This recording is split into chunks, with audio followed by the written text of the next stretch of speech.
आजको भिडियोमा हजुरहरूलाई म सानो लगानीबाटै पनि हामीले कसरी सुँगुर पालन गर्न सकिन्छ र कुन जातको सुँगुर पाल्ने भन्ने विषयमा हजुरहरूलाई म जानकारी दिन गइरहेको छु।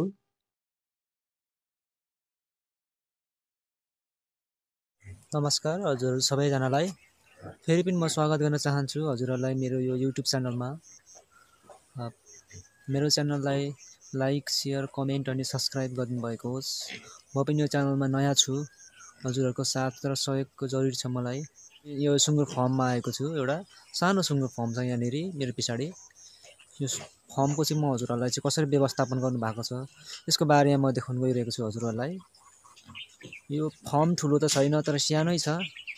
सानो फर्म मैले आज तपाईहरुलाई देखाउनु कारण भनेको चाहिँ हामीले सानो लगानीमा पनि गर्न सकिन्छ भन्ने विषयमा छ।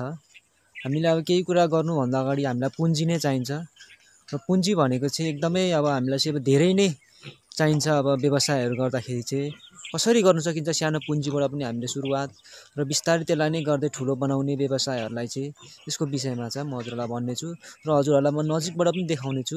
उहाँहरूले सुँगुरहरू कसरी राख्नु भएको छ यसरी कोठा कोठा बनाएर, अनि यसको मलहरू कता विसर्जन गर्नुभएको छ, अनि यसलाई चाहिँ चारोहरू कसरी दिनुहुन्छ उहाँहरूले, कुन चारोहरू दिनुहुन्छ यसको विषयमा म तपाईहरुलाई विस्तृत यहाँ भन्नेछु। यहाँ हजुरहरूले देख्न सक्नुहुन्छ एउटा सुँगुर फर्म छ। यहाँ चाहिँ उहाँहरूले यसरी चाहिँ खोर बनाएर चाहिँ राख्नु भएको छ। यो चाहिँ हामीले यतिको चाहिँ सानो पुँजीबाट पनि सानो लगानीबाट पनि गर्न सकिन्छ।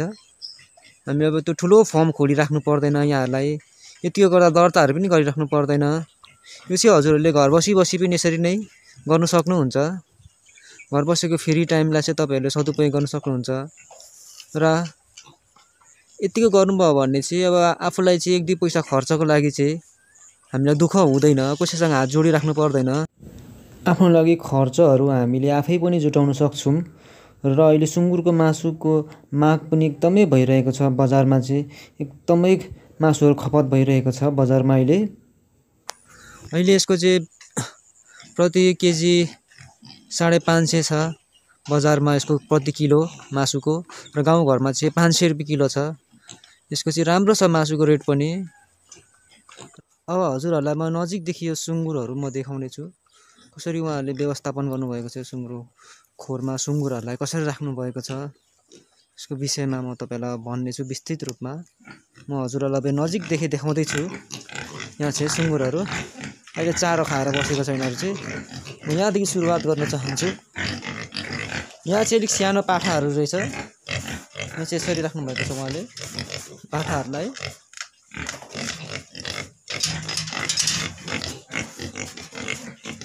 यो चाहिँ विकासे सुँगुर हो। यसको तौल भनेको चाहिँ निकै नै माथि जान्छ। यसको चाहिँ 100 केजी 120 केजी नर्मली पनि 60-70 केजी हुन्छ यो सुँगुरको चाहिँ वेट।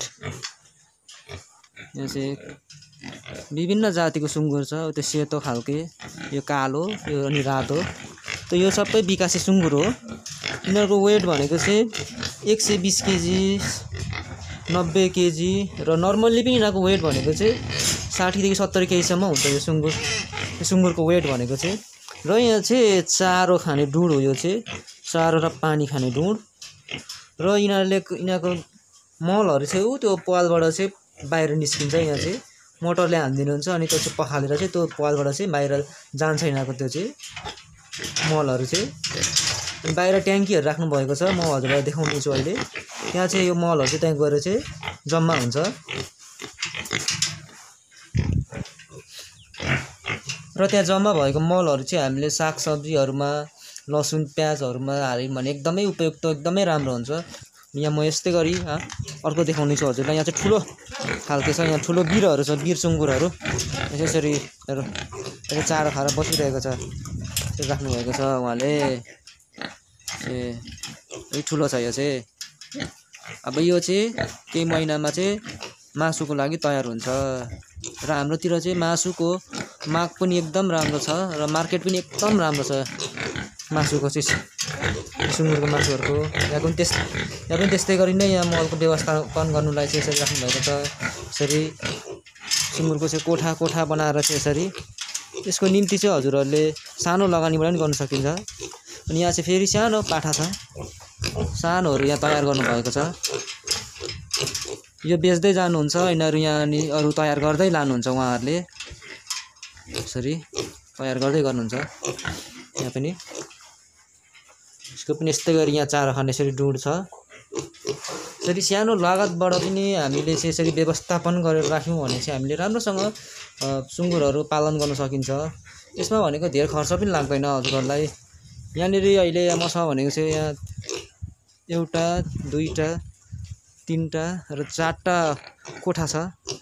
हजुरहरूले दुईटा मात्रै कोठा बनाएर पनि गर्न सक्नुहुन्छ। कम लागतमा गर्न चाहनुहुन्छ भने दुईटाबाट पनि मजाले गर्न सक्नुहुन्छ यहाँनिर।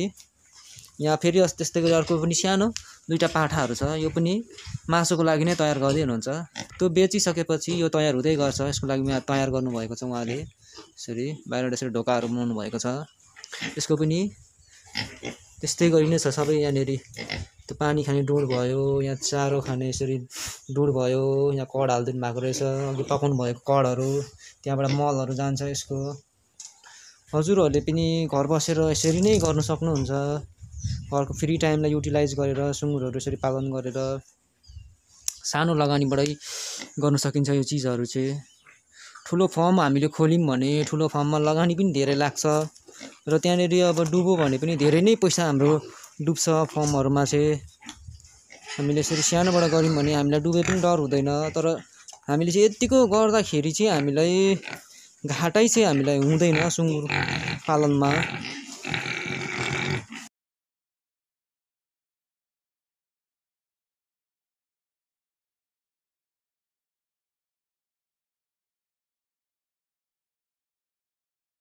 अब यहाँ म हजुरहरूलाई उहाँहरूले मलहरू कसरी व्यवस्थापन गर्नुभएको छ यो पनि म देखाउने छु। यसको चाहिँ पछाडिपट्टिको भागमा यो खोरको चाहिँ म देखाउने छु। मलहरू चाहिँ यहाँ यसरी जम्मा हुन्छ। यहाँनिर एउटा सानो ट्याङ्की बनाउनु भएको छ उहाँहरूले। त्यहाँदेखि निक्लिएको त्यसको सुँगुरको मलहरू चाहिँ यहाँ आएर चाहिँ जम्मा हुन्छ। यसरी चाहिँ यहाँ राख्नुभएको छ उहाँहरूले। उहाँले चाहिँ यहाँनिर चाहिँ सुँगुरको लागि चाहिँ यसरी यहाँ कड पकाइराख्नु भएको छ। यसरी चाहिँ यहाँ उहाँले हामीले यसो गरेर चाहिँ सुँगुरलाई चारोहरू बनायौँ भने हामीलाई दानाहरू सबै दिइराख्नु पर्दैन। हाम्रो चारोमा कटौती हुन्छ। हामीले यसरी चाहिँ आफैले घरमा चाहिँ यसरी कडहरू बनायौँ भने चाहिँ कडहरू बनाएर चाहिँ हामीले सुँगुरलाई चारो पनि दियौँ भने यहाँ चाहिँ उहाँले यसरी चाहिँ सुँगुरलाई चाहिँ कड यसरी तयार गर्नु चाहिँ यहाँ कड राखिराख्नु भएको छ सुँगुरलाई दिनुको निम्ति चाहिँ यो यसरी।